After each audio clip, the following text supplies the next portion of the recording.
Hello, Lancers, Miss Kenny here with this week's Techie Tuesday video. This week I want to show you a website called Adobe Spark, which lets you do three things. You can make, there's a plus sign here, a post, a page, or a video.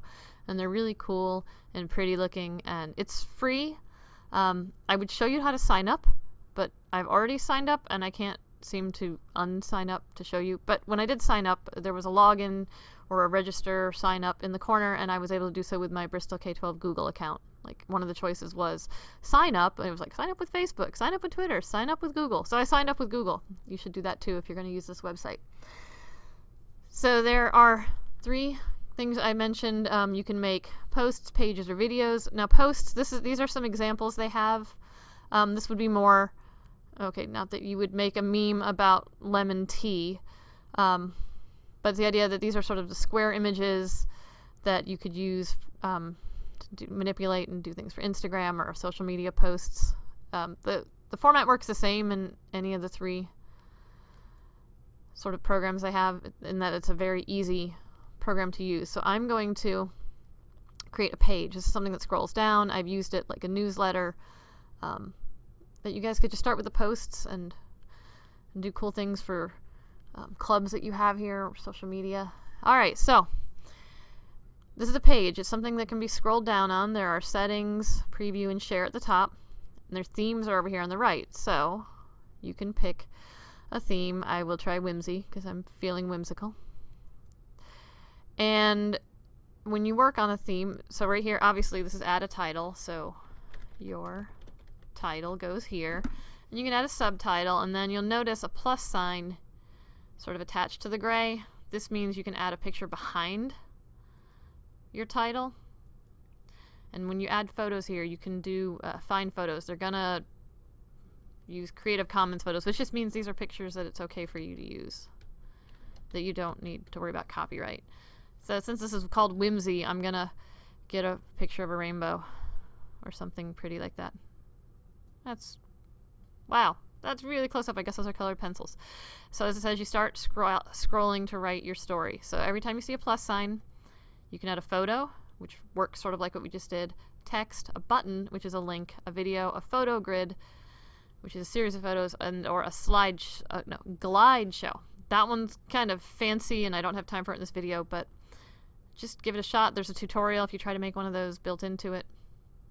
And I'll show you what happens when you add. Well, we already had a photo one time, so okay, I'm just going to stick with the theme of colored pencils apparently. So I'm going to add a photo. And the first thing, once you add it, then the menu changes to, alright, do I want it in a window? Do I want it to fill the screen? Wow, that's really big. And as you do this, notice your caption moves around. Do I want full width? If I do fill screen again, I can have a focal point. I have no idea where this is. Like, do I do this? What happens? I'm not sure exactly. Oh, save. Anyway, you know, mostly this is just about playing with the website. So here, so you can add text, and once you say you're going to add text, you can have headings.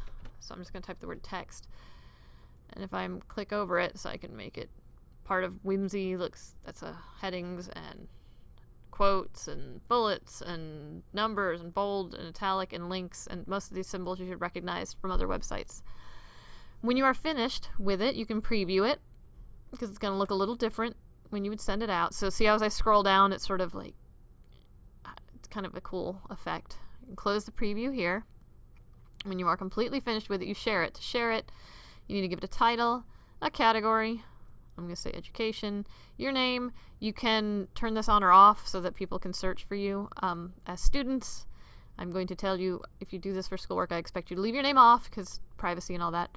And then also I would turn this off here. Like, I wouldn't want your work featured on their website, not your schoolwork. If you did this on your own, I have no feelings about that, I suppose. When you're done, you create link. And now you've got a link you can copy and paste. You can share to Facebook, Twitter, email it, or embed it on a site. If you had done some of the other kinds of products, I think the posts, what I was talking about, making the little square things for your social media sites, those were downloadable. To get out of it, I clicked on the SP in the corner to sort of back up and then see all my projects. That was already longer than I wanted it to be, So if you have any questions, stop by the library. And if you have suggestions for future topics, please let me know. And have a terrific Tuesday.